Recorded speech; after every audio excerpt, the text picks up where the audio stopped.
সকল প্রশংসার মালিককে, সকল ক্ষমতার উৎসকে। কেউ যেটা পারে না পারে কে?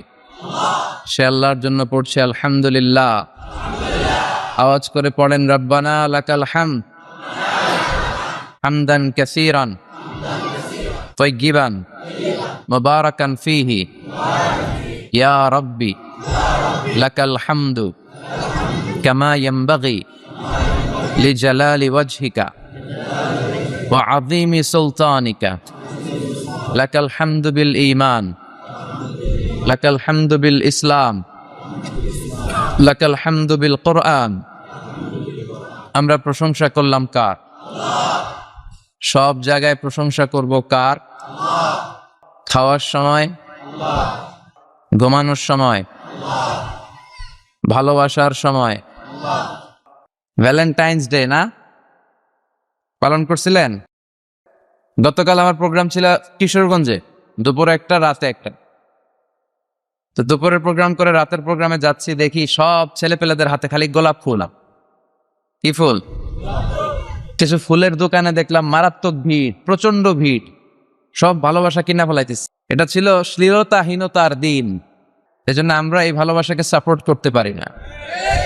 এটা যদি গতানুগতিক অন্যান্য দিবসের মতো নারী দিবস, বাবা দিবস, মা দিবস, কত যে দিবস, একটা আছে বিশ্ব চিন্তা দিবস। কি দিবস? তো এইটা আবার কি? তো একজন বলতেছে এই দিবস আমরা সবাই মিলে চিন্তা করব যে আসলে আমাদের কি চিন্তা করা দরকার। তো এরকম গতানুগতিক একটা দিবস হলে কোনো সমস্যা ছিল না। ভালোবাসা দিবস কোনো কারণে পালন হচ্ছে, সবাই সবার ভালোবাসবে, কিন্তু এই ভালোবাসার নামে অশ্লীলতা আছে না নাই? গার্লফ্রেন্ড বয়ফ্রেন্ডের সংস্কৃতিকে উস্কে দিয়েছে, চিল্লায় বলেন ঠিক কিনা? বিবাহ বহির্ভূত যে কোনো সম্পর্ককে হারাম করে দেয় কে? কথা বলেন। আপনি বিয়ের পরে যদি স্ত্রীকে ভালোবাসেন, সওয়াব আছে না নাই? আর বিয়ে করতে বিশ্বনবী উদ্বুদ্ধ করেছেন, বিয়েটাকে বিশ্বনবী সহজ করেছেন। আমাদের সমাজে আমরা বিয়েটারে কঠিন বানায় ফেলছি। যেই সমাজে বিয়ে করা কঠিন, ওই সমাজে জিনা করা সহজ। কথা বলেন। এখন এই দেশে বিয়ে করতে লাগে 20 লাখ, জিনা করতে লাগে 1000। বিশ্বনবীর কাছে যখনই সাহাবারা আসতো, বিশ্বনবী বিয়েকে সহজ করে দিতে। এক সাহাবী বললে ইয়া রাসূলুল্লাহ বিয়ে করবো।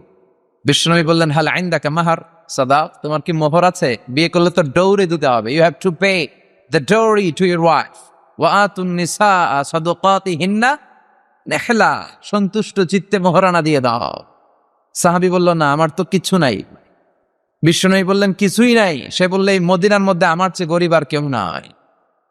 বিশ্বনবী বললেন হাল মাআকা মিনাল কোরআন, তোমার কাছে কি এই কোরআন আছে? এই কোরআন আছে তোমার কাছে? সাহাবী বললে ইয়া রাসূলুল্লাহ আছে, কোরআনের কিছু সূরা পারি। তো বিশ্বনবী আরেক যুবতী নারীকে বলল তুমি কি বিয়ে করতে রাজি আছো? যুবতী বলল ইয়া রাসূলুল্লাহ আপনি বিয়ে পড়ায় দিলে রাজি আছি।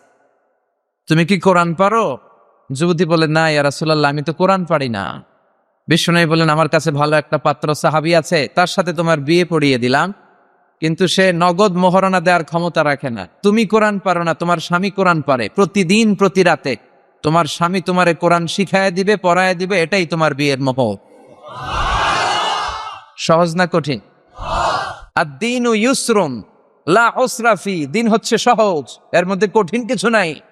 দাঁড়িয়ে নামাজ পড়া ফরজ, কিয়াম করা সালাতে ফরজ, কিন্তু অসুস্থ বসে পড়লেও কবুল করবে কে? অজু করে সালাত আদায় করা ফরজ। প্রচন্ড ঠান্ডা, নিউমোনিয়া, তায়াম্মুম করে সালাত আদায় করলে কবুল করবে কে? Simplicity is the beauty of ইসলাম।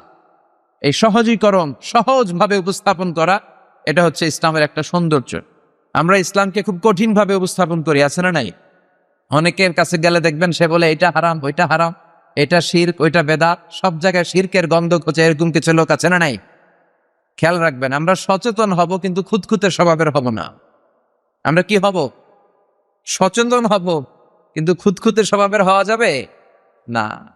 আদ-দীনু ইউসরুন লা উসরা ফি, দিন সহজ, এর মধ্যে কাঠিন্যতা নাই। এজন্য বিয়েটারে সহজ করে দিতে হবে। বিয়ে যদি সহজ করে দেন তাহলে এই অশ্লীলতা কমে যাবে, এই পরকীয়া কমে যাবে, এই গার্লফ্রেন্ড বয়ফ্রেন্ডের নামে এই ভালোবাসা দিবসের যে চর্চা, এগুলো বাংলাদেশ থেকে বন্ধ হয়ে যাবে। কথা বলেন। আপনারা আপনাদের উঠতি বয়সের তরুণ তরুণী ছেলে মেয়েদেরকে বাবারা কে কতটুকু নাগালে রাখতে পেরেছিলেন জানি না, কিন্তু এটা কিয়ামতের দিন আপনি যদি আপনার ছেলে মেয়েদেরকে বিপদগামী করেন, আল্লাহর সুপ্রিম কোর্টের কাঠ গড়ায় বাবা হিসেবে আপনাকে আসামির কারাগারে দাঁড়াতে হবে। চিল্লায় বলেন ঠিক কিনা? এজন্য যারা বাবা, you have huge responsibilities in your shoulder. আপনার কাঁধে আল্লাহ তাআলা অনেক দায়িত্ব দিয়েছে। আপনার ছেলে হয়েছে, মেয়ে হয়েছে, সব দায়িত্ব শেষ, বিষয়টা এমন নয়। আপনার ছেলে কই যায়, আপনার ছেলে কার সাথে মেশে, ওর স্মার্টফোনের ভেতরে ও কি কি চ্যানেল দেখে, ওর ঘরের ভিতরে ও সিরিয়ালগুলো কি কি দেখে, সবগুলো মনিটরিং এর দায়িত্ব আপনার আছে না নাই? আপনি মা, আপনার মেয়ে কোথায় যায়, কিভাবে সময় কাটায়, কাদের সাথে মেশে, এগুলো দেখার দরকার আছে না নাই? এই জন্য নেককার ছেলে মেয়ে পাওয়ার জন্য আল্লাহ তাআলার কাছে দোয়া করতে হয়।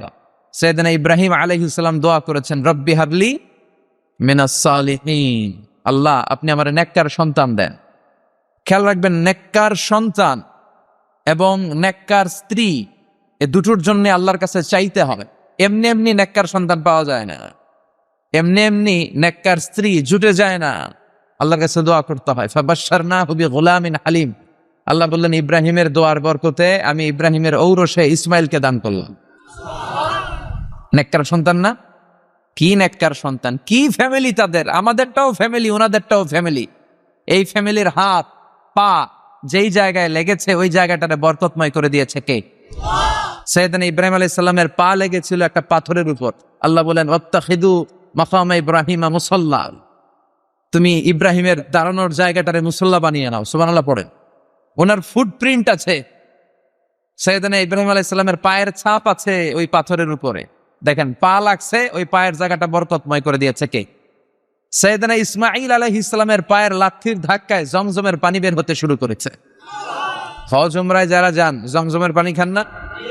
বিশ্বনবী বলেছেন ইন্নাহা তুআমু তুমিন ওয়া শিফাউ সুকমিন, এই জমজমের পানি দুনিয়ার সাধারণ কোনো পানির মতো নয়, এটা তুআমু তুম ওয়া শিফাউ সুকম। পৃথিবীর সব পানি শুধু তৃষ্ণা নিবারণ করে, এই জমজমের পানি শুধু তৃষ্ণাই নিবারণ করে না, তৃষ্ণাও নিবারণ করে, ক্ষুধাও নিবারণ করে। The most blessed water found in world, পৃথিবীতে পাওয়া সবচেয়ে রহমতের পানি হচ্ছে এটা। এটা রহমতের পানি, এটা বরকতের পানি। বিশ্বনবীকে যখন মেরাজে নেওয়া হবে, হাতিমে কাবায় বিশ্বনবীকে শুইয়ে দিয়ে সাইয়েদনা জিব্রাইল বিশ্বনবীর গলা থেকে নাভি পর্যন্ত পুরোটা কেটে ফেললেন। এটার বলে ওপেন হার্ট সার্জারি, বর্তমান ভাষায় কি বলে? শাক্কুস সাদর। বিশ্বনবীর হৃদয়টা বের করে জমজমের পানি দিয়ে ধৌত করলে। তার মানে সাইয়েদনা ইব্রাহিমের পা লেগেছে একটা পাথরে, এটা হয়ে গেল মাকাম ইব্রাহিম। সাইয়েদনা ইসমাঈলের পা লেগেছে মরুভূমির বালুর মধ্যে, ওইটা হয়ে গেল জমজম। আর সাইয়েদনা ইব্রাহিমের স্ত্রী হাজার, আমরা যারা ডাকি বিবি হাজরা, আমরা কি বলি? বিবি হাজরা। আসলে ওনার নাম হাজার। এই হাজার দুইটা পাহাড়ের মাঝখানে একটু দৌড়াদৌড়ি করেছিল, বাইনা সাফা ওয়াল মারওয়া। এই দৌড়াদৌড়িটা আল্লাহর কাছে এত ভালো লেগেছে, কিয়ামত পর্যন্ত সব হাজিদের জন্য এখানে দৌড়াদৌড়ি করাটা আল্লাহ ওয়াজিব করে দিয়েছে। আবার যেখানে সাইয়েদনা ইসমাঈলকে সাইয়েদনা ইব্রাহিম আলাইহিস সালাম জবাইয়ের জন্য নিয়ে গিয়েছিলেন, এই জবাইয়ের কাজটাও আল্লাহর কাছে এত ভালো লেগেছে, সব কুরবানির ঈদে প্রাণী জবাই দেওয়াটাকে আমাদের জন্য, সম্পদশালীদের জন্য ওয়াজিব করে দিয়েছে কে? একটার পর একটা পরীক্ষা দিয়েছেন সাইয়েদনা ইব্রাহিম আলাইহিস সালাম। ইখতাতানা ইব্রাহিম আলাইহিস সালাম ওহুম 80 সানা বিল কদুম। বুখারীর বর্ণনা, 80 বছর বয়সে সাইয়েদনা ইব্রাহিম আলাইহিস সালাম নিজ হাতে ওনার সুন্নাতে খাতনা করেছেন। কয়টা পরীক্ষা দিয়েছি আমরা! কি ফ্যামিলি, কি বরকতের ফ্যামিলি! যেখানে হাত দিয়েছে, যেখানে চোখ মেলেছে, ওখানে বরকত আর বরকত। এজন্য আমাদের জন্য সাইয়েদনা ইব্রাহিমের ফ্যামিলি হচ্ছে একটা মডেল, বিশ্বনবীর ফ্যামিলি হচ্ছে একটা মডেল। সালমান খানের ফ্যামিলি মুসলমানদের জন্য মডেল নয়, শাহরুখ খানের ফ্যামিলি আমাদের জন্য মডেল নয়, ঋত্বিক রোশনের ফ্যামিলি আমাদের জন্য মডেল নয়। আমাদের জন্য মডেল হচ্ছে সাইয়েদনা ইব্রাহিমের ফ্যামিলি, বিশ্বনবীর ফ্যামিলি, সাইয়েদনা আবু বকরের family. Now the decision is years. সিদ্ধান্ত আপনার যে আপনার ফ্যামিলিটারে আপনি জান্নাতি বানাতে চান না জাহান্নামী বানাতে চান। সিদ্ধান্ত আপনার। আপনার একটা শক্ত সিদ্ধান্ত পারে আপনার ফ্যামিলিটারে জান্নাতি বানাতে, আর আপনার একটা দুর্বল সিদ্ধান্ত পারে আপনার ফ্যামিলি মেম্বারদের সবাইকে জাহান্নামের পথ দেখিয়ে দিতে। এজন্য আমরা কই যেতে চাই, জান্নাতে না জাহান্নামে?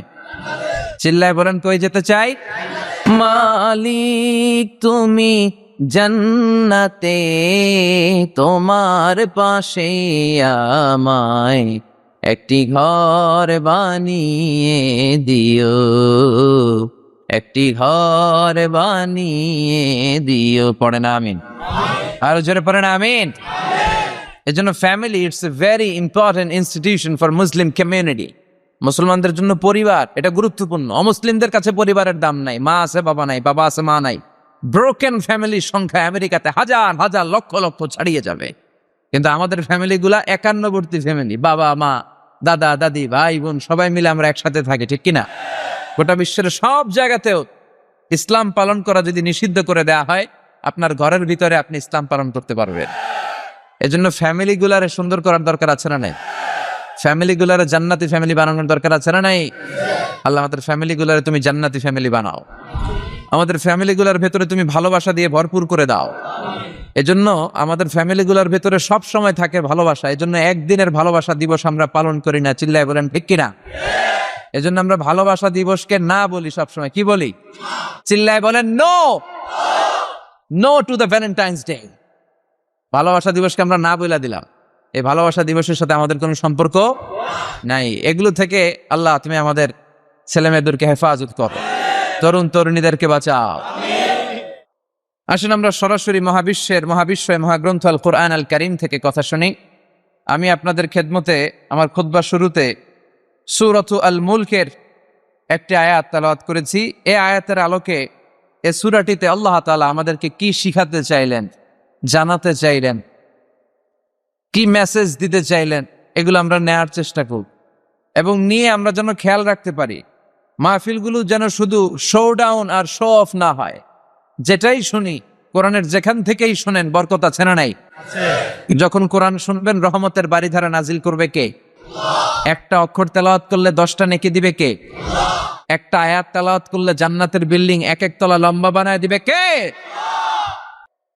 ইকরা ওয়ারতাকি ওয়ারাতিল কামা কুনতা তুরাতিলু ফিদ দুনিয়া ফাইন্না মানজিলাতাকা ফি আখিরি আয়াতিন তাকরাউহা। এক একটা আয়াত পড়ো আর জান্নাতের বিল্ডিং এক এক তলা করে লম্বা করো। পৃথিবীর সবচেয়ে বড় বিল্ডিং হচ্ছে বুর্জ আল খলিফা। এটার কত লম্বা? খুব সম্ভবত 163 তলা লম্বা। আর দুনিয়াতে যারা কোরআন পড়ে আপনারা জান্নাতে হাজির হবেন, আপনাদের বিল্ডিং গুলো হবে কয়েক কোটি তলা লম্বা। যত আয়াত পড়ছেন তত আয়াত লম্বা। সারা জীবনে যদি 2 লক্ষ আয়াত পড়া হয়ে থাকে আপনার জান্নাতের বিল্ডিং হবে 2 লক্ষ তলা। আল্লাহ বলবেন পড় আর বিল্ডিং লম্বা কর। কি রহমতের কোরআন! পড়লে সওয়াব, ধরলে সওয়াব, শুনলে সওয়াব, তেলাওয়াত করলেও সওয়াব।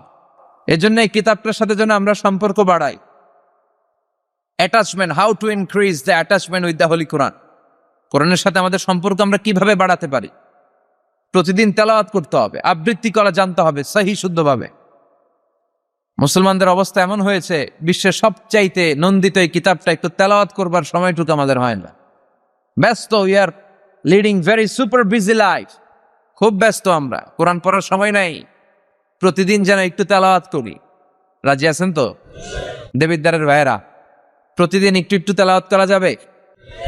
আরেকটা কথা সব জায়গায় আমি বলি, মাতৃভাষায় এই কোরআনটাকে আপনাদের জানতে হবে। You have to know the Holi Quran, the messages of the Holi Quran in your own mother tongue, in your own language. আপনার নিজ ভাষায়। আমাদের ভাষা কি? কথা বলেন বাংলা। এই বাংলা ভাষায় যেন আমরা কোরআন পড়ি, কোরআন শিখি। কোরআন আল্লাহ কি জানাতে চাইলেন, কি শিখাতে চাইলেন, বাংলা ভাষায় যেন আমরা এটা শিখি, আত্মস্থ করার চেষ্টা করি। দেখবেন মসজিদুল হারামে শায়েখরা যখন নামাজ পড়ায়, শাইখ আব্দুর রহমান সুদাইস, উনি যখন আযাবের আয়াত পড়ে উনি কাঁদে, কাঁদে না? আবার মুসল্লিরাও পেছন থেকে কাঁদে। এর কারণ উনিও আযাবের অর্থ বুঝে, মুসল্লিরাও অর্থ বুঝে। আমাদের তারাবির নামাজ, এত মসজিদে তারাবি পড়লাম, বাংলাদেশে কোনোদিন কোন তারাবির নামাজে মুসল্লি আর ইমাম সাহেবের কাঁদতে দেখছেন? কথা কম। কেন কান্দে না? বুঝে নাই। কোন দিক দিয়ে আযাব গেল, কোন দিক দিয়ে গজব গেল, কোন দিক দিয়ে জাহান্নাম গেল, কোন দিক দিয়ে ফেরাউন আসলো, কোন দিক দিয়ে ইউসুফ জুলেখার কাহিনী গেল, একটাও বোঝা যায়? কথা বলেন, বোঝা যায় না। ইমাম সাহেবও বুঝে না, আমরাও বুঝি না। কেউ বুঝে না, অর্থ বুঝি না, তাই আমাদের হৃদয়ে টাচ করে না। দেখবেন ওরা আযাবের আয়াত পড়লে কাঁদে, রহমত আর জান্নাতের আয়াত পড়লে ওদের হৃদয়টা ঠান্ডা হয়ে যায়। এর জন্য সালাতে আপনি কি পড়ছেন এটা বুঝতে হবে, সালাতে আপনি কি তেলাওয়াত করতেছেন বুঝতে হবে। আজীবন পড়লেন সামি আল্লাহু লিমান হামিদা, অর্থ কি অনেকেই জানে না, জানে নাই। এজন্য মাতৃভাষায় কোরআন জানতে হবে, কোরআন তেলাওয়াত মনোযোগ দিয়ে শুনতে হবে, কোরআন পড়তে হবে, পড়ায় দিতে হবে। আপনি কাউকে যদি সূরাতুল ফাতিহাটা শুধু শিখায়া দেন, সে সারা জীবন যতবার সূরা ফাতিহা তেলাওয়াত করবে তার একটা পার্সেন্টেজ সওয়াব আপনার আমলনামায় আছে না নাই? এজন্য কোরআনের আবৃত্তি শিখা, কোরআনের অর্থ জানা মাতৃভাষায়, নিজে কোরআন পড়া, অন্যকে পড়ায় দেওয়া এবং কোরআনের আন্দোলন করা দরকার আছে না নাই?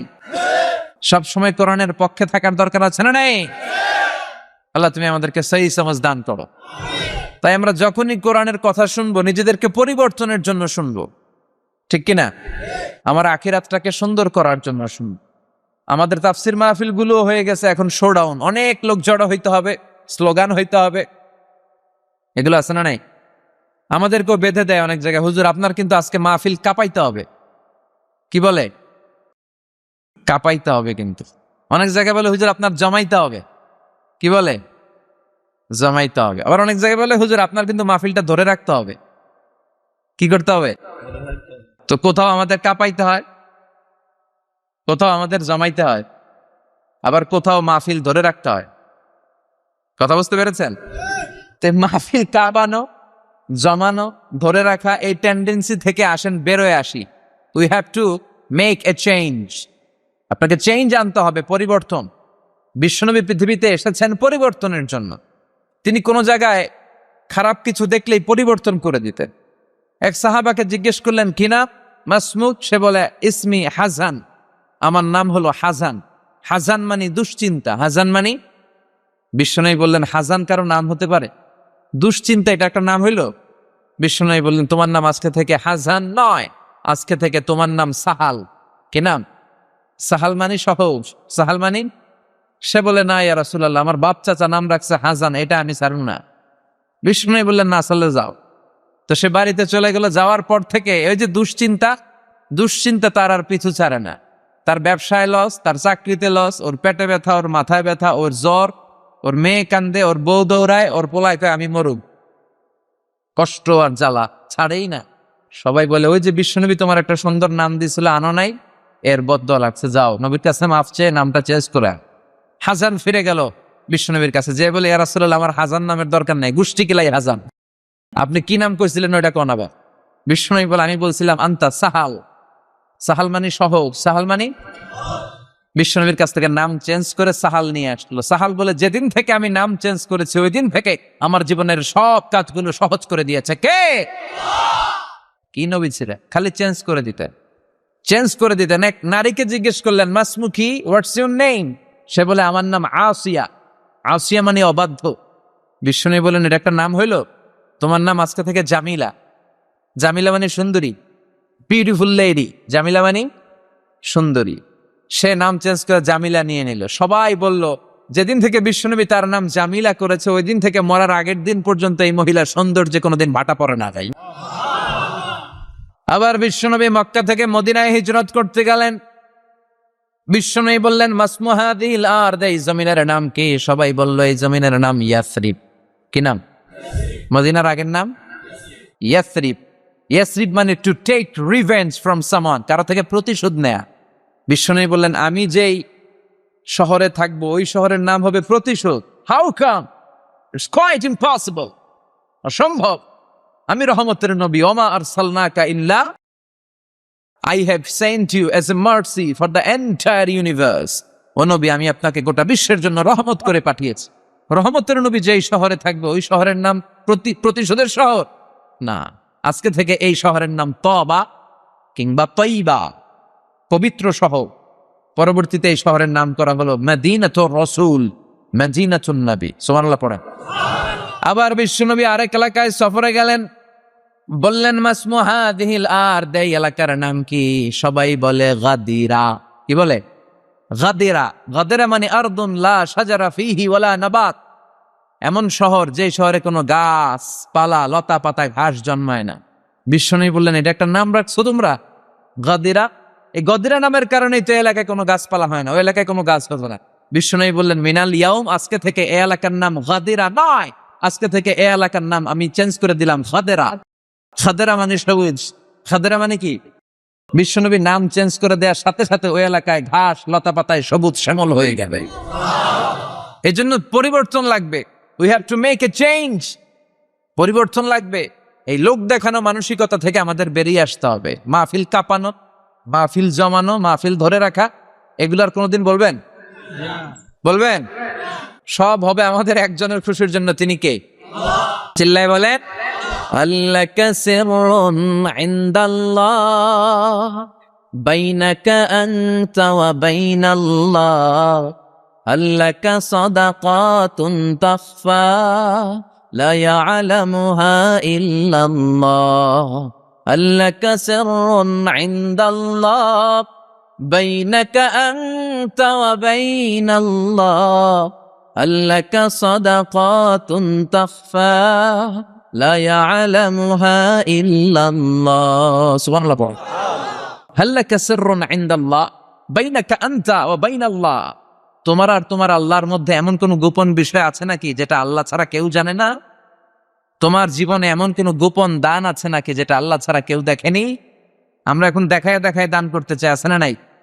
অমুক সমাজপতি শিল্পপতি 2 লক্ষ টাকা বলেন মারহাবা, আছে না নাই? লোক দেখানো দা, এটা মিজানের পাল্লায় উঠালে কোনো ওজন হবে না। আপনি গোপনে 1 টাকা দিছেন, এটারে উহুদ পাহাড়ের সমান ওজন করে আমলনামায় তুলে দিবে কে?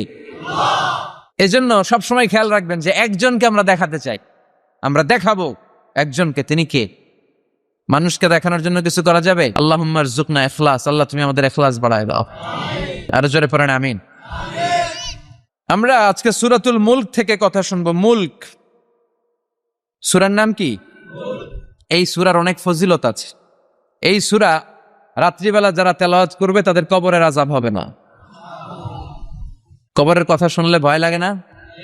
একদিন মাটির ভেতরে হবে ঘরে মন আমার, কেন বান্ধ দালান ঘর, প্রাণ পাখি উড়ে যাবে পিঞ্জর ছেড়ে, ধরা ধামে সবই রবে তুমি যাবে চলে, বন্ধু বান্ধব যত মাতা পিতা দ্বারা সুত সবই হবে তোমার পরে মন আমার, কেন বান্ধ দালান ঘর। ঠিক কিনা? চলে যেতে হবে, কেউ থাকতে পারবো না। কিন্তু এই জিনিসটা আমাদের স্মরণেই আসে না। এত ব্যস্ততা, এত মায়া জাল, এত মায়ার জালে আমরা আটকে আছি। এত ব্যস্ত লাইফ, সকালবেলা অফিস, বিকেলবেলায় অমুক কাজ, তারপরে অমুক কাজ, একটার পর একটা কাজ চলতেই থাকে। এই ব্যস্ততার কারণে আমাদের জীবনটা সুপার বিজি লাইফ আমরা লিড করছি, আমাদের জন্য সময়ই নাই, কিন্তু চলে যেতে হবে। এজন্য সাইয়েদনা ওমর ফারুক বলতেন, মুতু ক্বাবলা আন তামুতু, মরার আগে একবার মরো, হাসিবু ক্বাবলা আন তুহাসাবু আলাইকুম, তোমার হিসাব নেওয়ার আগে তুমি তোমার একবার হিসাব নাও। আমাদের প্রত্যেকের নিজের একটা হিসাব আছে না নাই? কথা বলেন। নিজে খাতা কলমের মধ্যে একটু লিস্ট করবেন যে আমি জীবনে এই ভালো কাজ করেছি, এই খারাপ কাজ করেছি, আসলে আমার অবস্থানটা কই হওয়া উচিত। নিজে খাটের মধ্যে একবার শটাং হয়ে মরার মতো শুয়ে থাকবেন, ভাববেন যে আমি মরে গেছি। ভাবেন না কি হবে? ছেলেমেয়েরা কান্না করবে, আত্মীয় স্বজন কান্না করবে, মাইকে অ্যানাউন্সমেন্ট হবে, অমুক এলাকার অমুক ভাই আমাদের মাঝে দুনিয়ায় নাই। বিশাল দেবিদ্বারের ময়দানে আপনার জানাজা হবে, খাটিয়াতে করে নিয়ে যাওয়া হবে। শুয়ে শুয়ে ভাববেন, আগে থেকে খুদে রাখা কবরে আপনাকে ফেলে বাঁশ দিয়ে উপরে মাটি চাপা দিয়ে চলে আসবে। অন্ধকার, শুধু অন্ধকার। এই অন্ধকার যেন শেষ হতে চায় না। This is the nature of life. এই তো জীবন। কথা বলেন ঠিক কিনা? তো এগুলো ভাবার দরকার আছে না নাই? বিশ্বনবী বললেন এই সূরাটা এমন সূরা, মানিআতুন মিন আযাবিল কবর। এই সূরা মুলক যারা তেলাওয়াত করবে তাদের কবরে কোনো আযাব হবে। আজকে থেকে সূরাতুল মুলকের তেলাওয়াত করা যাবে? পারা যাবে? পারা যাবে? আসেন না নিজেদেরকে একটু পরিবর্তন করি, আসেন না নিজেদের আমলের ঝুলিতে আরো কিছু বাড়াই, নিজেদের আমলগুলাকে সুন্দর করি, নিজেদেরকে আর একটু পরিচ্ছন্ন করি। প্রতিদিন রাতে সূরাতুল মুলক তেলাওয়াত করবেন, ইনশাল্লাহ কইতে পারলেন না? 2 নম্বর ফজিলত শাফাআত লি সাহিবিহা, এই সূরা যারা তেলাওয়াত করবে এই সূরা তেলাওয়াতকারীর জন্য আল্লাহর কাছে সুপারিশ করবে। 3 নম্বর ফজিলত খাসামাত আন সাহিবিহা, এই সূরাটা কিয়ামতের দিন এই সূরার তেলাওয়াতকারীর পক্ষে আল্লাহর সাথে তর্ক করবে, ডিবেট করবে কতক্ষণ, হাত্তা আদখালাহুল্লাহুল জান্নাহ, যতক্ষণ না আল্লাহ তাআলা এই লোকটাকে জান্নাতি বলে ঘোষণা না দেয়। আল্লাহ যতক্ষণ অ্যানাউন্স করবে he is from paradise, he will enter the paradise, আমার এই বান্দা জান্নাতে ঢুকবে, এই সার্টিফিকেট দেওয়ার আগ পর্যন্ত এই সূরা সামনে দাঁড়ায় আল্লাহর সাথে তর্ক করতেই থাকবে। আবার বিশ্বনবী বলেন, মান ক্বারা বিহা ফি লাইলাতিন ফাকাদ আকসারা ওয়া আতাবা, রাত্রি বেলায় যেই ব্যক্তি এই সূরাটা তেলাওয়াত করবে তার রাত্রিটারে বরকতময় করে দিবে কে? এজন্য বিশ্বনবী বলতেন, আমি চাই আমার প্রতিটা উম্মতের হৃদয়ে এই সূরাটা গাঁথা থাক। আমার নবী চাইতেন আমাদের অন্তরে যেন এই সূরাটা মুখস্থ থাকে। আমরা চাই না? 30টা মাত্র আয়াত, কয় আয়াত? সবাই বলেন কয় আয়াত? প্রতিদিন এক আয়াত মুখস্থ করলে আমাদের পুরো সূরাটা মুখস্থ করতে লাগবে কয়দিন? 30 দিন। 1 মাসের চেষ্টায় সূরাটা মুখস্থ করা যাবে না? দেবিদ্দারের ভাইয়েরা, করা যাবে? আওয়াজ করে পড়েন ইনশাআল্লাহ। এই সূরার মাহাত্ম্য হচ্ছে এই সূরা আপনার দৃষ্টিভঙ্গিকে চেঞ্জ করবে, আপনার চিন্তার জগতে আন্দোলন তৈরি করবে, আপনার চোখকে খুলে দিবে, আপনার ঘুমন্ত বিবেককে জাগিয়ে দিবে। বিশেষ করে যারা স্রষ্টা নিয়ে সন্দেহে থাকে তাদের জন্য এটার ভিতরে ডোজ আছে, মেডিসিন আছে।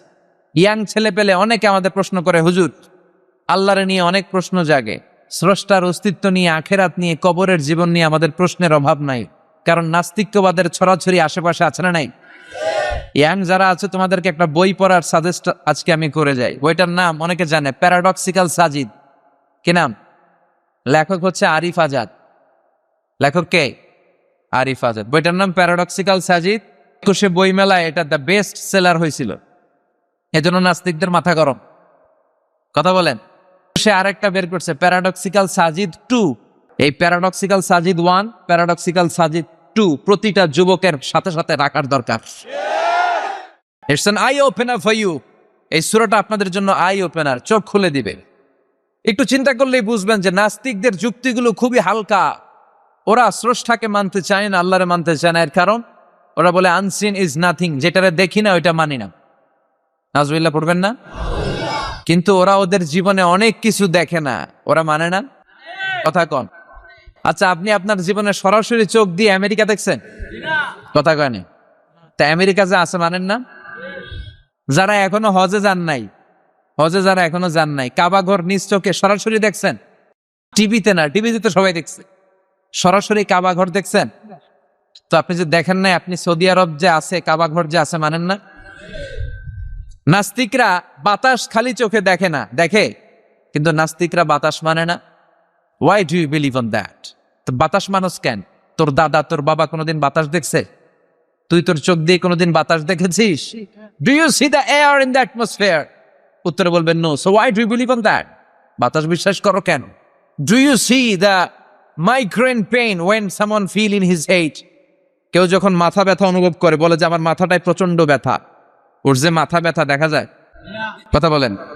ভাইজানের মাথা ব্যথা প্রচন্ড দেখা যাচ্ছে? মাথা ব্যথা থাকলেও মাথার অবস্থা যা, না থাকলেও এটা দেখা যায় না। So why do you believe on that? মাথা ব্যথা দেখা যায় না তো বিশ্বাস করস কেন? এগুলো কপাল পড়া, এগুলো হচ্ছে নাম্বার 1 হাদারা মুল্লুক্কা পাঠা। এদের দলিলগুলো একেবারে নড়বড়ে। কুফানগরীতে এক নাস্তিক ছিল, সে বলে বেড়াতো আমি আল্লাহর দেখি না তাই মানি না। কুফানগরীর লোকজন বলে আমাদের এক ইমাম আছে নাম নু'মান ইবনু সাবেত, ওনার সাথে বসলে তুমি আল্লাহরে দেখতে পাবা। সে বলে যাই, তাহলে তোমাদের ইমামকে ডাকো। সাইয়েদনা ইমাম আবু হানিফা টাইম দিলেন, এই জুমার নামাজের পরে ঠিক ভর দুপুরে 2টায় সবাই আমরা একত্রিত হব। নাস্তিকও আসবে, সাইয়েদনা ইমাম আবু হানিফাও আসবে। জুমার সালাতের পরে লোকের বন্যা বয়ে গেল, বাঁধ ভাঙা জোয়ার, অনেক মানুষ। নাস্তিক এসেছে, লক্ষ লক্ষ লোক এসেছে, আসে নাই ইমাম আবু হানিফা। আসে না আধা ঘন্টা, 1 ঘন্টা, 2 ঘন্টা পরে আসছে। নাস্তিক বলে এই তোমাদের ইমাম, যার কোনো সময়ের জ্ঞানী নাই, এর সাথে কিসের তর্ক? সাইয়েদনা ইমাম আবু হানিফা বলে ইনদি উযর, আমার ওজর আছে। কি ওজর? সাইয়েদানা ইমাম আবু হানিফা বলেন, আমি ঘর থেকে বের হয়ে আসার পথে একটা নদী পার হয়ে আসতে হয়। আজকে এসে দেখি নদীর মধ্যে কোনো মানুষ টানুষ নাই, নৌকা নাই, মাঝি নাই, কিচ্ছু নাই। তো হঠাৎ দেখলাম পাশে বিশাল বড় একটা গাছ। এই গাছটা এমনি এমনি দুই ভাগ হয়ে গেল। হঠাৎ গাছ থেকে এমনি এমনি লম্বা তক্তা হয়ে গেল, এমনি এমনি তক্তাগুলো জোড়া লেগে নৌকা হয়ে গেল। আর নৌকা আমার সামনে আসলো, মাঝি ছাড়া, লগি বৈঠা ছাড়া। আমি নৌকায় যেয়ে বসলাম, নৌকাটা আমার নিয়ে টান দিয়ে সাঁ করে ওপার নিয়ে গেল। তো এই যে এই কাজগুলো আর প্রসেসিং গুলো হতে আমার 2 ঘন্টা সময় লেগেছে। নাস্তিক কয় তগে ইমাম গাঞ্জা খাইছে, মাথার তার ছিঁড়া গেছে। নাহলে কোনো সুস্থ মানুষ এই কথা বলতে পারে? এমনি এমনি নাকি গাছ ভেঙে তক্তা হয়, এমনি এমনি নাকি তক্তা লেগে নৌকা হয়, এমনি এমনি নাকি মাঝি ছাড়া নৌকা চলে? সাইয়েদানা ইমাম আবু হানিফা বললেন, এই তো আপনি লাইনে চলে আসছেন, আপনারে বুঝানো এখন আমার খুব সহজ হবে। এমনি এমনি গাছ কাটে না করাত ছাড়া, এমনি এমনি তক্তা জোড়া লাগে না, নৌকা হয় না মিস্ত্রি ছাড়া, এমনি এমনি নৌকা চড়ে না মাঝি ছাড়া। তাহলে এত বিশাল বড় আকাশটা কেমন করে এমনি এমনি হলো? জমিনটা কেমন করে এমনি এমনি হলো? সাগর, মহাসাগর, পাহাড়, মরুভূমি কেমন করে এমনি এমনি হলো? এগুলোর একজন স্রষ্টা আছে না নাই? নাস্তিক তো তাই তো, আসলেই তো আমি হাদারাম, আসলেই তো আমি উল্লুক্কা পাঠা। এইভাবে তো আমি কখনো ভেবে দেখি নাই, এইভাবে তো কখনো চিন্তা করি নাই। ও ইমাম, তুমি আমার ঘুমন্ত বিবেককে জাগিয়ে দিয়েছ, তুমি আমার চোখের সামনের পর্দাটা উঠিয়ে দিয়েছ, তুমি আমার দৃষ্টিভঙ্গিকে পরিবর্তন করে দিয়েছ। ও ইমাম, তুমি আমার চোখ খুলেছ, তুমি আমাকে হক চিনতে সাহায্য করেছ। আর দেরি করতে চাই না, আমারে পড়িয়ে দাও লা ইলাহা ইল্লাল্লাহু মুহাম্মাদুর রাসূলুল্লাহ। কালিমা পড়ে মুসলমান হয়ে গেছে। আল্লাহু আকবার পড়ে। এমনি নাস্তিকদের জন্য এই সূরার ভেতরে আল্লাহ তাআলা অনেক দিগদর্শন রেখেছেন, জীবন দর্শন রেখেছেন। আল্লাহ বুঝাতে চান যে গোলাম, আমারে চেনার জন্য, আমারে দেখার জন্য তোর ডক্টরেট ডিগ্রি লাগবে না, তোর ব্যাচেলর ডিগ্রি, মাস্টার্স ডিগ্রি লাগবে না। তুই আমার সৃষ্টির দিকে একটু নজর করে তাকা, একটু ঠান্ডা মাথায় চিন্তা করে দেখ, একটু সাগরের দিকে তাকা, একটু নদীর দিকে তাকা, একটু পাহাড়ের দিকে তাকা। তাকালেই তুই বুঝবি সামওয়ান ইজ কন্ট্রোলিং এভরিথিং। একজন এমডি আছে, ম্যানেজিং ডাইরেক্টর, মহা ব্যবস্থাপক, যিনি গোটা বিশ্বের সব ব্যবস্থাপনার আঞ্জাম দিচ্ছেন। চিল্লায় বলেন ঠিক কিনা? আল্লাহ বলে, তুই সাগরের দিকে তাকা, পাহাড়ের দিকে তাকা, নদীর দিকে তাকা। সাগরের দিকে তাকালে আমি আল্লাহরে খুঁজে পাবি। ঝর্ণার দিকে তাকা, ঝর্ণার মধ্যে আল্লাহর নিদর্শন আছে না নাই? ঝর্ণা ঝর্ণা ঝর্ণা রে, বলনা বলনা বলনা রে, কার বিরহে পাগল পড়া তুই। ঝর্ণা আছে না? এই ঝর্ণার দিকে তাকাবেন, ঝর্ণার ঝরঝর শব্দের আওয়াজগুলো বুঝার চেষ্টা করবেন। দেখবেন ঝর্ণা আপনাকে বলে দিবে যে আমার স্রষ্টা কে। আল্লাহর সৃষ্টির দিকে তাকালে আল্লাহরে পাওয়ার সুযোগ আছে না নাই? এই তথ্যগুলো, এই উপাত্তগুলো, এই মেসেজ আর ইনফরমেশন গুলো আল্লাহ তাআলা এই সূরার ভেতরে ভরে দিয়েছে। শুনতে রাজি আছেন? আওয়াজ করে বলেন তো সূরার নাম। আরো জোরে সবাই বলেন কি নাম? মুলক। মুলক মানে কি? মুলক মানে রাজত্ব, মুলক মানে ক্ষমতা, মুলক মানে পাওয়ার। তাবারাকাল্লাযী, সুমহান তিনি, বিয়াদিহিল মুলক, যার হাতে ক্ষমতা। ক্ষমতা কার হাতে? নাকি প্রধানমন্ত্রীর হাতে, র্যাবের হাতে, পুলিশের হাতে, আম্মেগো হাতে? আপনারা তো কোন ক্ষমতা সব আঙ্গ হাতে। সকল ক্ষমতার উৎস কে? সকল ক্ষমতার উৎস আল্লাহ। কিন্তু আমরা বলে থাকি সকল ক্ষমতার উৎস জনগণ। এটা যুক্তিতে টিকে না। কি ক্ষমতা আছে আমাদের? কি ক্ষমতা আছে? কোনো ক্ষমতা নাই। মানুষকে আল্লাহ তেমন কোনো ক্ষমতাই দেয় নাই। যেটা দিছে এটার ক্ষমতা বলা যায় না। চিল্লায় বলেন ঠিক কিনা? আসল ক্ষমতার মালিক হলেন আল্লাহ। আমাদেরকে তো আল্লাহ দুর্বল করে বানিয়েছেন। ওয়া খালাকাল ইনসানু দাঈফা। আমাদেরকে দুর্বল করে তৈরি করেছে কে? শুধু আমরাই দুর্বল না, আমি দুর্বল, আমার বাপ দুর্বল, আমার দাদা দুর্বল, আমার 14 গোষ্ঠী দুর্বল। আমরা দুর্বলের ঘরের, চিল্লায় বলেন দুর্বলের ঘরের। সেই দুর্বলের ঘরের দুর্বল কয় আমরা সব ক্ষমতার উৎস। কি ক্ষমতা আছে আমার? আজকে মাহফিলের প্যান্ডেলের পেছন থেকে বলে, কেউ যদি বলে ওঠে হুজুর সাপ, কি বলে? শব্দ। আমি আমার নানা ঘরে লয়ে দৌড় দিমে দিকে, দৌড়া চাচা আপন প্রাণ বাঁচা। সাপ কথাটা তো মজা করে বললাম, এতে অনেকে খুঁজতেছে আসলে কি সাপ। আর আসলেই যদি একটা anaconda, C snake, black mamba, king cobra, Python এসে ফস করে যদি প্যান্ডেলে একটা ঢুকতো, পাওয়া যেত কাউরে? কথা কম। তো এই হচ্ছে আমাদের ক্ষমতা। সাপ বাদ দেন, ভাও ব্যাংক চিনেন?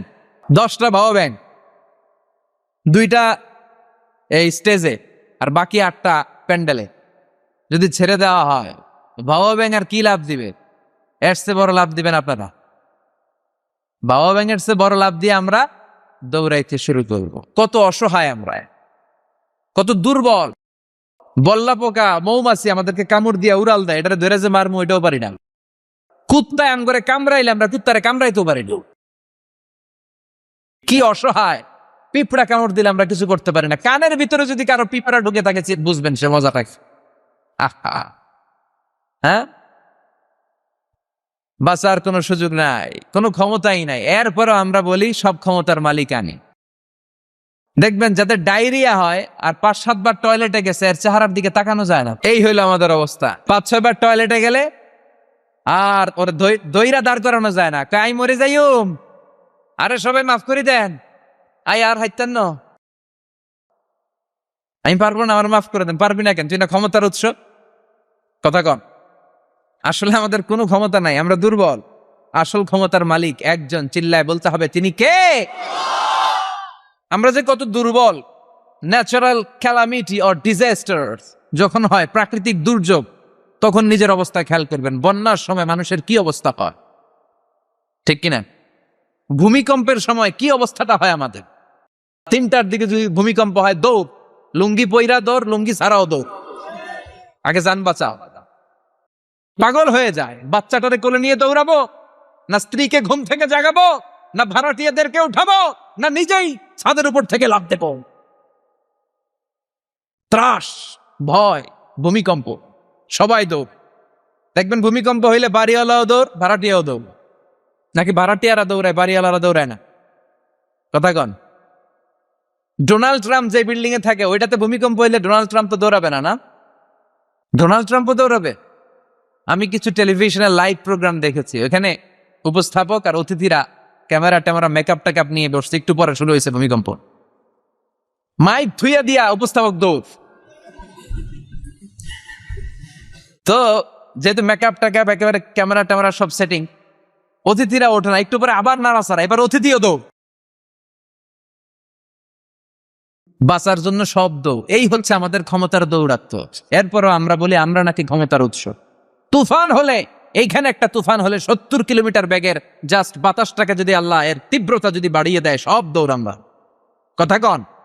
আল বাহরু জুনদুম মিন জুনুদিল্লাহ, আর রিহু জুনদুম মিন জুনুদিল্লাহ। বাতাস আল্লাহর সৈনিক, আগুন আল্লাহর সৈনিক, তুফান আল্লাহর সৈনিক। চিল্লা এখন ঠিক কিনা? 2004 সালের সুনামির কথা ভুলে গেছেন? ইন্দোনেশিয়া একটা প্রদেশ আছে, বান্দা আছে, এক ধাক্কায় 3 লক্ষ সাগরের ভেতর। জাপানের কান্টো শহরে 1 লক্ষ নয়, একটা ধাক্কায়, কয়েক সেকেন্ডের ব্যবধান। একটু আগে নাচানাচি করতেছিল, ধুম্মা চলে ধুম, একটু পরে সব হয়ে গেছে ধুম ধুম।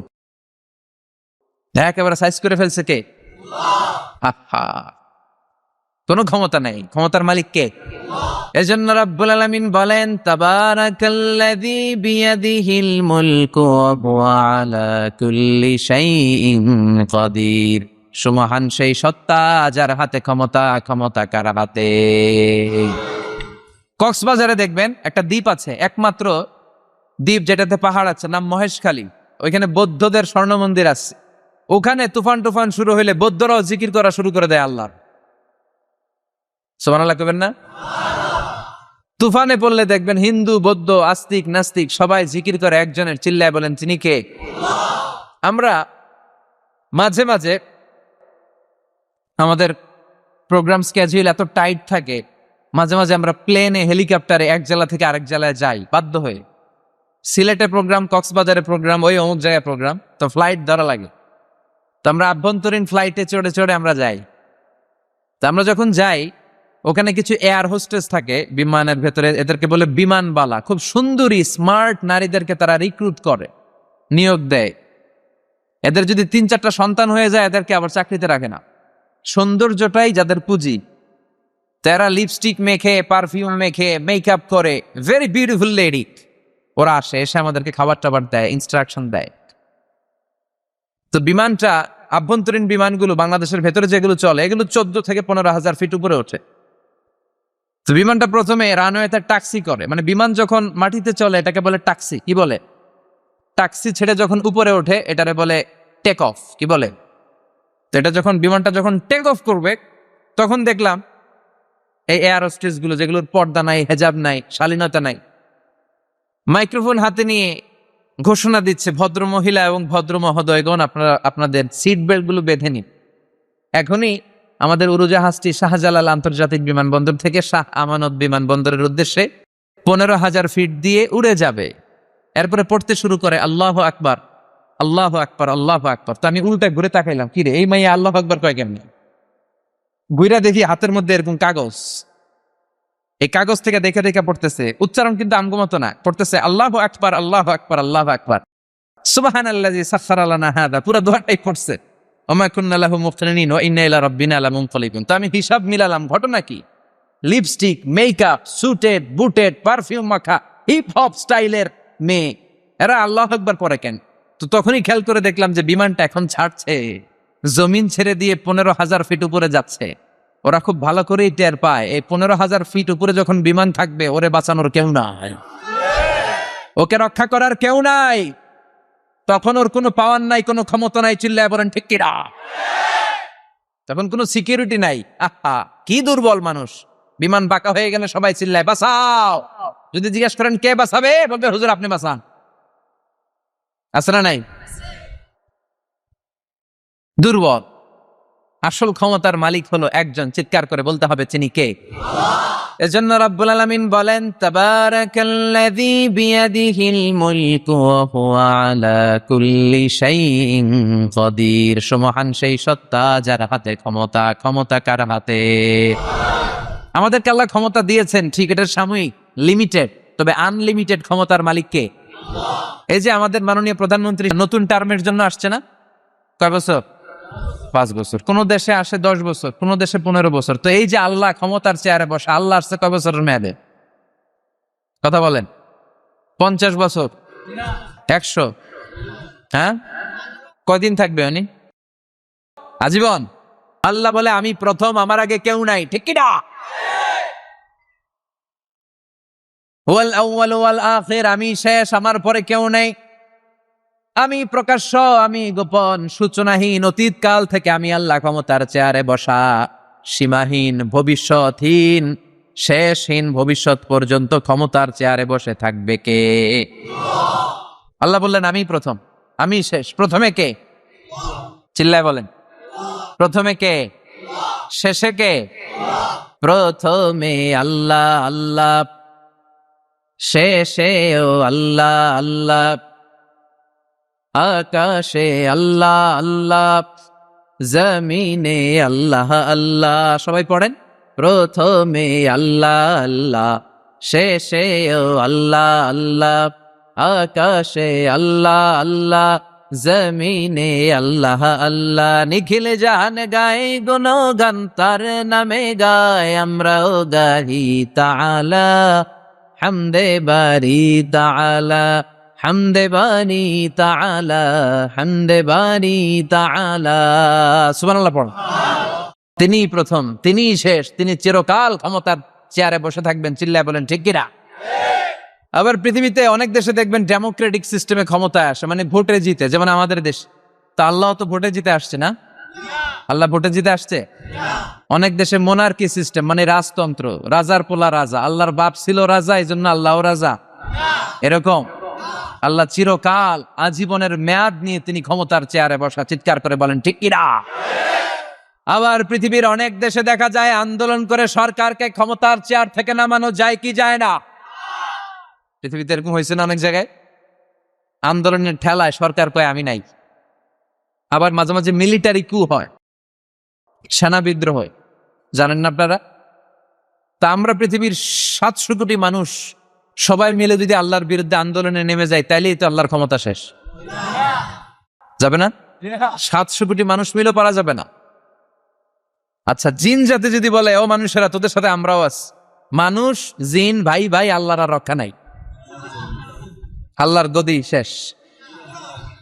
আচ্ছা, ফেরেশতারাও যদি বলে ও মানুষ ও জিনেরা তোগুলোকে আমরাও আছি, 3 দলীয় মহাজোট, আল্লাহর চেয়ার উল্টে যাবে নাকি? কথা বলেন। আল্লাহ বলেন ওয়ালাম ইয়াকুল্লাহু শারীকুন ফিল মুলক, আমার ক্ষমতায় কোনো পার্টনার নাই। কুলিল্লাহুম্মা মালিকাল মুলক, আমি ক্ষমতার মালিক, এই ক্ষমতা কেউ ছিনায় নিতে পারবে না। গোটা বিশ্বের সবাই মিলে যদি আমার বিরুদ্ধে আন্দোলন করিস, আমার ক্ষমতার 1 ইঞ্চিও কমবে না। চিল্লায় বলেন ঠিক কিনা? সে আল্লাহ বললেন তাবারাকাল্লাযী বিয়াদিহিল মুলকু ওয়া হুয়া আলা কুল্লি শাইইন কাদির, সুমহান সেই সত্তা যার হাতে ক্ষমতা, ক্ষমতা কার হাতে? ওয়া হুয়া আলা কুল্লি শাইইন কাদির, তিনি সব বিষয়ে ক্ষমতাবান। ফাআলুল লিমা ইউরিদ, যা চান তিনি তাই করতে পারেন। তিনি কে? তিনি পাহাড়কে দরিয়া করতে পারেন, দরিয়াকে পাহাড় করতে পারেন, ধনীরে গরিব বানাতে পারেন, গরিবরে ধনী বানাতে পারেন, সম্মানিতকে অপমানিত করতে পারেন, অপমানিতকে সম্মানিত করতে পারেন। চিৎকার করে বলেন ঠিক কিনা? তিনি ক্ষমতার মালিক, সকল ক্ষমতার উৎস হচ্ছেন তিনি, সকল ক্ষমতার উৎস আমরা জনগণ। আর কোনদিন বলবেন? দেবিদ্বারের ভাইরা, তাহলে চিল্লায় বলেন তো সকল ক্ষমতার উৎস কে? আল্লাহ সকল ক্ষমতার উৎস। এর কিছু দূর পরে আল্লাহ বলেন ওয়ালাকাদ যায়্যানাস সামাআদ দুনিয়া বিমাসাবিহা ওয়া জাআলনাহা রুজুমান লিশ-শায়াতিন, আমি প্রথম আকাশের মহাশূন্যটাকে আলো দিয়ে তারা দিয়ে সুশোভিত করেছি, আবার এই তারা দিয়ে আমি জিনদেরকে আঘাত আর প্রহারের ব্যবস্থাও করেছি। সুবহানাল্লাহ পড়েন। অনেক লম্বা কথা, আমি সংক্ষেপে মেসেজগুলো আপনাদের কাছে পৌঁছে দেই। আল্লাহ বলেন আমি প্রথম আকাশের মহাশূন্যটাকে তারা দিয়ে সাজিয়েছি। I have beautified the closure sky with light, candle and stars. মাথা উপরের দিকে তুললে আমরা যেটা দেখি এটা কি? আসলে এটা আকাশ না, এটা মহাশূন্য। এটা কি? আকাশ অনেক উপরে, আমরা খালি চোখে যা দেখি এটা প্রথম আকাশের মহাশূন্য। এই প্রথম আকাশের মহাশূন্যের অনেক উপরে প্রথম আকাশ, তারপরে দ্বিতীয় আকাশের মহাশূন্য, তারপরে দ্বিতীয় আকাশ, তারপরে তৃতীয় আকাশের মহাশূন্য, তারপরে তৃতীয় আকাশ, একটার চেয়ে আরেকটা বড়। সুবহানাল্লাহ পড়েন। কত বড়? আপনার এই হাতের আংটিটা, সাহারা মরুভূমির নাম শুনছেন? পৃথিবীর সবচেয়ে ছোট মরুভূমি, তাই না? তাইলে বড়। এই বিশাল সাহারা মরুভূমিতে যদি আপনার এই হাতের আংটিটা আপনি ছুঁড়ে ফেলে দেন, এই সাহারা মরুভূমির তুলনায় আপনার আংটি যত ছোট, আল্লাহর দ্বিতীয় আকাশের তুলনায় আল্লাহর প্রথম আকাশটা ঠিক তত ছোট। একটার চেয়ে একটা বড়, একটার চেয়ে একটা বড়। আর আমরা মনে করি কত বিশাল জায়গা নিয়ে আমরা বসে আছি। এই যে দেবিদ্বার প্রপারের আজকের এই প্যান্ডেলের এই পরিবেশটা অনেক বড় মনে হচ্ছে না তাকালে? পুরো দেবিদ্বারের তুলনায় এই প্যান্ডেলটা কত ছোট, কল্পনা করা যায়? দেবিদ্বার হচ্ছে কুমিল্লার 16টা থানার একটা, তাই না? থানা। কুমিল্লা হচ্ছে বাংলাদেশের 64 জেলার একটা। এরকম 64টা জেলা মিলে আমাদের সুজলা সুফলা শস্য শ্যামলা ডিজিটাল বাংলাদেশ। এই বাংলাদেশ হচ্ছে পৃথিবীর সবচাইতে বড় দেশ। কি বড় না? কত ছোট জানেন? মানচিত্রের মধ্যে বাংলাদেশ এটা লেখার জায়গা পাওয়া যায় না। বাংলা BANG পরে ইন্ডিয়ার উপরে, মাঝখানে LA, পরে বাংলাদেশের উপরে আবার DESH পরে আবার ইন্ডিয়ার উপরে। বাংলাদেশ কথাটা লেখার জায়গাও বাংলাদেশের উপরে নাই। কত ছোট! পাশের ইন্ডিয়ায় 25 গুণ বড়, Canada, United states of America প্রায় 100 গুণ বড়, রাশিয়া নামে একটা দেশ আছে প্রায় কয়েকশো গুণ বড়। এরকম 200টা দেশ মিলে আমাদের এই পৃথিবী। এই 200টা দেশ মিলে পৃথিবীর মাত্র 30 ভাগ, বাকি 70 ভাগ হচ্ছে শুধু পানি। সুবহানাল্লাহ কবেন না? তাহলে পুরো পৃথিবীর তুলনায় দেবিদ্বারের এই প্যান্ডেলটা কত ছোট, কত ক্ষুদ্র আমি, কত তুচ্ছ আমি, কত নগণ্য আমি, চিন্তা করতে পারেন? আচ্ছা, এত বড় মনে হইলো এই পৃথিবীটা, এই পৃথিবীটাকে এত বড় মনে হচ্ছে আমাদের, কিন্তু এই যে দ্বীপ্রহরের জলজলে সূর্যটা দেখা যায়, এই সূর্যটা এই বিশাল পৃথিবীর চেয়ে 13 লক্ষ গুণ বড়। 9,30,00,000 মাইল দূরে 8 মিনিট 18 সেকেন্ড সময় নিয়ে আলোটা আসে। তাহলে এতক্ষণকার আলোচনা পর্যন্ত মনে হচ্ছে সূর্যই মনে হয় অনেক বড়। সূর্য হচ্ছে একটা স্টার, তারা। সূর্যের পরে পৃথিবীর সবচেয়ে কাছের তারার নাম প্রক্সিমা সেন্টরাই, তারপরে একটা আলফা সেন্টরাই A, আলফা সেন্টরাই B, যেতে যেতে ইটা ক্যারিনা, ব্যাটেল জিউস, এরকম অনেকগুলো আছে, আপনারা গুগল করলে পাবেন এগুলো। এই যে ব্যাটেল জিউস তারা, যেই সূর্য পৃথিবীর চেয়ে 13 লক্ষ গুণ বড়, ওই ব্যাটেল জিউস তারাটা আবার সূর্যের চেয়ে 33 কোটি গুণ বড়। তাহলে এতক্ষণ পর্যন্ত বোঝা যাচ্ছে ব্যাটেল জিউসই মনে হয় বড় না। ব্যাটেল জিউস এত ক্ষুদ্র তারা, এটার কোনো নাম নিশানাই নাই অন্য তারকার সামনে। চিল্লায় কোন আল্লাহু আকবার। এরকম লক্ষ লক্ষ অযুত, লক্ষ নিযুত, কোটি, million, billion, trillion, zillion, pillion, অট্রিলিয়ন তারা নিয়ে আমাদের গ্যালাক্সি গঠিত। আমাদের এই গ্যালাক্সির নাম মিল্কি ওয়ে। কি নাম? আমাদের গ্যালাক্সির পরে সবচেয়ে কাছের গ্যালাক্সির নাম অ্যান্ড্রোমেডা। আমাদের গ্যালাক্সি থেকে অ্যান্ড্রোমেডায় পৌঁছতে আলোর গতিতে কেউ যদি পৌঁছতে যায় তাহলে 2.5 মিলিয়ন লাইট ইয়ার সময় লেগে যাবে। 2.5 million light year. Light year মানে আলোকবর্ষ। আলোকবর্ষ বললাম এজন্য, মানে আলোর গতিতে যদি আপনি ছোটেন। এই পৃথিবীতে আবিষ্কৃত সবচেয়ে দ্রুত গতিসম্পন্ন যে উপাদানটা পাওয়া গিয়েছে সেটার নাম লাইট, মানে আলো। সেটা কি? এই আলো 1 সেকেন্ডে ছুটে 1,86,000 মাইল বেগে। সুবহানাল্লাহ। বাড়িতে গিয়া 1 সেকেন্ডে 1 লক্ষ, 1 ঘন্টায় না কিন্তু, 1 মিনিটেও না, আরে 1 সেকেন্ড কই দিতে 2 সেকেন্ড লাগে মিনিট। কথা কন। সেই 1 সেকেন্ডে নাকি আলো ছুটলে 1,86,000 মাইল চলে যায়। তো আলোর গতিতে গতিসম্পন্ন কোন রকেট, যেই রকেট আলোর গতিতে ছুটবে, এরকম কোন রকেট যদি আপনারা বানাতে পারেন, তাহলে আমাদের গ্যালাক্সি থেকে, আমাদের মিল্কি ওয়ে থেকে আমাদের সবচেয়ে কাছের গ্যালাক্সি অ্যান্ড্রোমেডাতে পৌঁছতে আপনার 25 লক্ষ বছর লেগে যায়। চিল্লায় পড়েন না আল্লাহু আকবার। এই প্রথম আকাশের মহাশূন্যটাকে এরকম তারা দিয়ে সুশোভিত করে দিয়েছে কে? রাতের বেলা তারার মেলা যদি আপনি তাকান অবাক হবেন। এখন তো তারার সৌন্দর্য দেখা যায় না লাইটিং ফাইটিং এর কারণে। আগে যখন গ্রামে আসতাম দেখতাম কি সুন্দর তারা, সুন্দর সুন্দর তারা আছে। সবচেয়ে উজ্জ্বল একটা তারা আছে, এটার নাম ধ্রুব তারা। কি তারা? ধ্রুব তারা। একটা আছে শুকতারা। 60টা তারার একটা চ্যানেল আছে, এটার বলে সপ্তর্ষি মণ্ডল। অনেকে রাতের তারা টারা চিনে না। আগের নাবিকরা আকাশের তারা দেখে পথ চলতো। সুবহানাল্লাহ পড়েন। এই তারকারাজি দিয়ে প্রথম আকাশের মহাশূন্যটাকে সাজিয়ে দিয়েছে কে? এরপরে সূরার প্রথম রুকুর শেষে আল্লাহ বললেন ওয়াসিররু قولكم أو اجهروا به إنه عليم بذات الصدور ألا يعلم من خلق هو اللطيف الخبير। আল্লাহ বলেন তুমি গোপনে কিছু বলো কিংবা প্রকাশ্যে বলো, তুমি যাই বলো না কেন কথাগুলো শোনে কে? আপনি আওয়াজ করে, এই যে আওয়াজ করে আমরা কথা বলতেছি, শুনে কে? আওয়াজ বন্ধ করে মনে মনে ভাবতেছি, ওইটা মনে আল্লাহ শোনে না? কথা বলেন। 7 আকাশের উপরে আল্লাহর আরশ, ওই আরশের উপরে আল্লাহর অবস্থান। 7 জমিনের নিচেও যদি কোনো পিঁপড়া নীরবে নিঃশব্দে হেঁটে যায়, আল্লাহ বলে এত উপর থেকে আমি ওই পিঁপড়ার হেঁটে চলার পায়ের আওয়াজটাও শুনতে পাই। কেউ যেটা শোনে না, শুনে কে?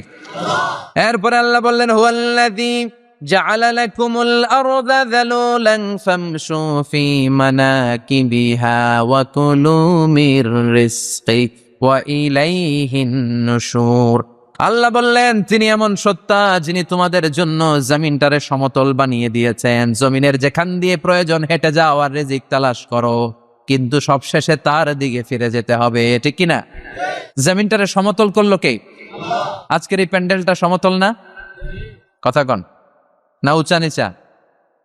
আজকে এদিকে যদি উঁচা হইতো, এদিকে নিচা, এদিকে খাদ, এদিকে গর্ত, এদিকে আবার উঁচা, বসতে পারতেন? কি সমতল! বিমান থেকে নিচের দিকে তাকালে এটা ভালো টের পাওয়া যায়। মনে হয় সবুজ কার্পেটিং করা। এটা একটা কার্পেট, এটা একটা কার্পেট, কার্পেট কার্পেট। পুরো বাংলাদেশটা মনে হয় যেন আল্লাহ তাআলা সবুজ কার্পেট দিয়ে ডেকোরেশন করে রেখেছে। আল্লাহ বলে সবুজ কার্পেট দিয়ে ডেকোরেশন করেছি দেখে ভেবে নিও না তোমরা বেঁচে গেছো। নাফরমানি আর গাদ্দারি করলে সবুজ কার্পেটের ভিতরে আগুন আছে না নাই? কি মেকানিজম? উপরে কার্পেট, নিচে আগুন। কার্পেটের নিচে কি? আল্লাহ কোরআনে কসম কেটেছেন ওয়াল বাহরিল মাসজুদ, ফুটন্ত সাগরের পানির কসম।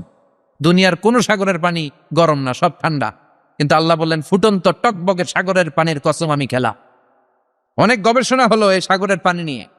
আমেরিকান নেভাল একাডেমির এক চিফ ইঞ্জিনিয়ার উনি বললেন কোরআনে পাওয়া গেল টকবকে সাগরের পানির কসম, কিন্তু সাগরের পানি তো ঠান্ডা, এখানে গরম আসলো কোত্থেকে? আসলে আল্লাহ সাগরের নিচে যে গরম মজুদ রেখে দিয়েছেন ওইটার দিকে খেয়াল করে বলেছে। তো সে গবেষণা করতে চাইলো, দেখি সাগরের ভেতরে আগুন কই আছে? কোরআন যেহেতু বললো টকবগে সাগরের পানির কসম, আসলে কোনো আগুন টাগুন খুঁজে পাওয়া যায় কিনা। সে সাগরের ভেতরে পাইপ ঢুকাতে শুরু করলো, জোড়া লাগিয়ে লাগিয়ে গবেষণা। তো পাইপ যেতে যেতে অনেক সাগরের গভীরতা শেষে তলা পাওয়া গেল। তলার ভেতরে সে ড্রিল করে পাইপ ঢুকাতে লাগে। সে পেয়ে গেল মাটির স্তর, এরপরে পাললিক শিলার স্তর। পৃথিবীর ভিতরে কিন্তু অনেকগুলো স্তর আছে জানেন। এই যে পানিগুলো আমরা নষ্ট করি, এই পানি কিন্তু খাই, আমাদের পেশাবই আমরা খাই। আমাদের এই প্রস্রাবও যদি পৃথিবীর 4-5টা স্তর শেষে নিচের দিকে চলে যায়, এটা মিনারেল ওয়াটারের মতো হয়ে যায়। এই 4-5টা স্তর মাটির ভেতরে রেখে দিয়েছে কে?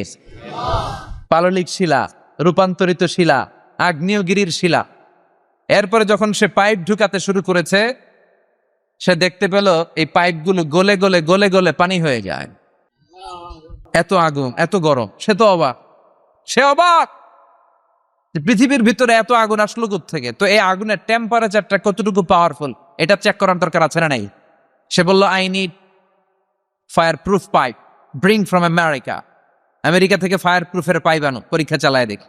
ফায়ার প্রুফের পাইপ আনা হলো। এবার ফায়ার প্রুফের পাইপ ঢুকাইতে শুরু করছে। সাগর শেষে তলা, পাললিক শিলা, রূপান্তরিত শিলা, আগ্নেয়গিরির শিলা।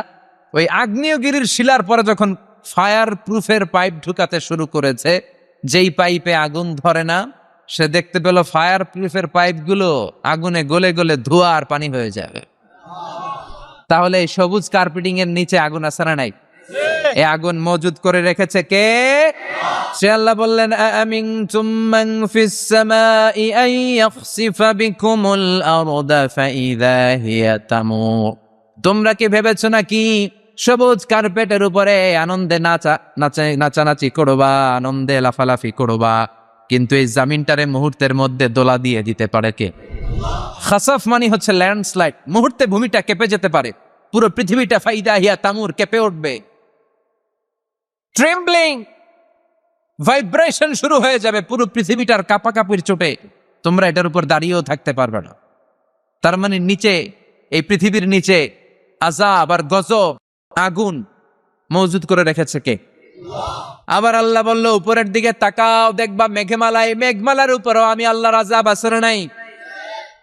আমিনতুম মান ফিস সামাই আন ইউরসিলা আলাইকুম হাসিবা ফাসাতা'লামুনা কাইফা নাযীর। আমি চাইলে উপর থেকে আইয়ুরসিলা আলাইকুম হাসিবা, হাসিবা মানে হচ্ছে পাথর বৃষ্টি, শিলাবৃষ্টি। দেবিদ্বারে তো কখনো শিলাবৃষ্টি হয় নাই না? কবে হয়েছে? এবছর হয়েছিল।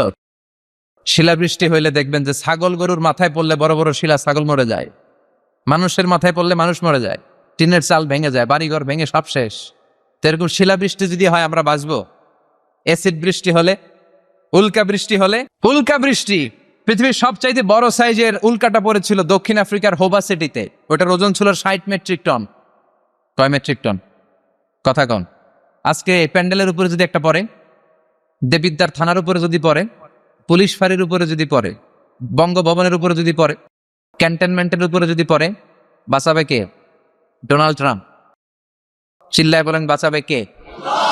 তার মানে উপরেও আযাব, নিচেও আযাব, যে কোনো মুহূর্তে এই আযাব দিয়ে আমাদেরকে শেষ করে দিতে পারে কে? লূত আলাইহিস সালামের কওমের একটা বদফাসলাত ছিল, আল্লাহ শাস্তি হিসেবে পুরো জমিনটারে উল্টিয়ে দিলেন। ফাজআলনা আলিয়াহা সাফিলাহা, আল্লাহ উল্টায়া ছেড়ে দিলেন, সব শেষ। ওইখানে এখন ডেড সি, আল বাহরুল মাইয়িত, মৃত সাগর, গজবের জায়গা। এই সাগরে কোনো কাঁকড়া নাই, চিংড়ি মাছ নাই, ব্যাং নাই, শ্যাওলা নাই, মাছ নাই, কিচ্ছু নয়। এরকম মুহূর্তের মধ্যে আযাব আর গজব দিয়ে আমাদেরকেও শেষ করে দিতে পারে কে? শুধু বিশ্বনবীর দোয়ার বরকতে আমরা বেঁচে যাই।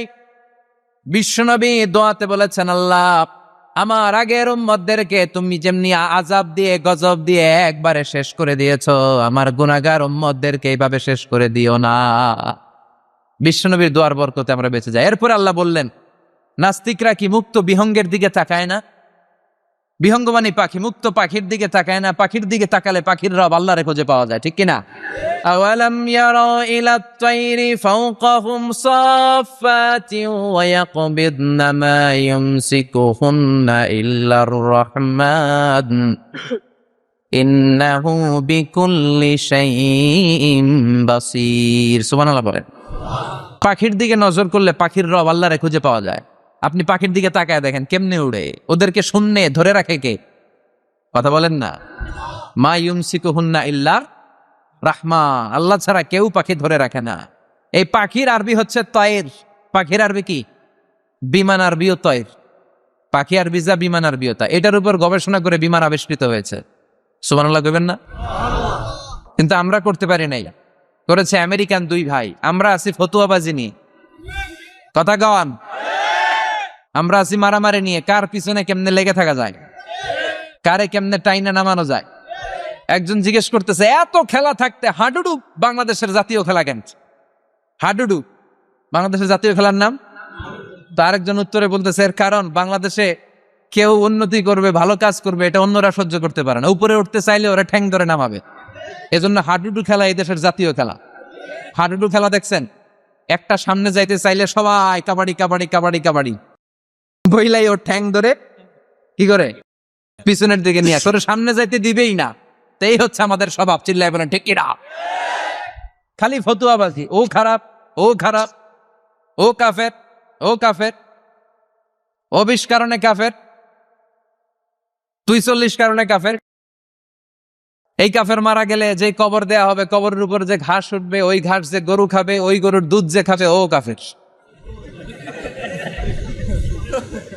কথা বলেন। তো এই ফতুয়াবাজি নিয়ে থাকলে আমরা বিমান আবিষ্কার করবো কেমনে? উইলভার রাইট অর উইল রাইট, দুই ভাই।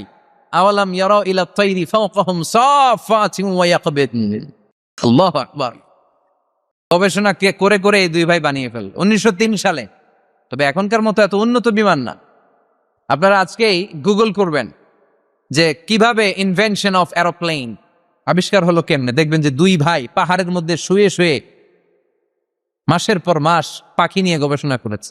আমাদের গবেষণা করার সময়টাও নাই। অন্যদের পিছনে লেগে থাকলে গবেষণার সময় থাকবে? কথা কন। এই দল ওই দলের গালি দেয়, এই দল ওরা কয় তুই ভারতপন্থী, ওই দল এরা কয় তাহলে তুই পাকিস্তানপন্থী। তো বাংলাদেশপন্থী কেডা? কথা কন।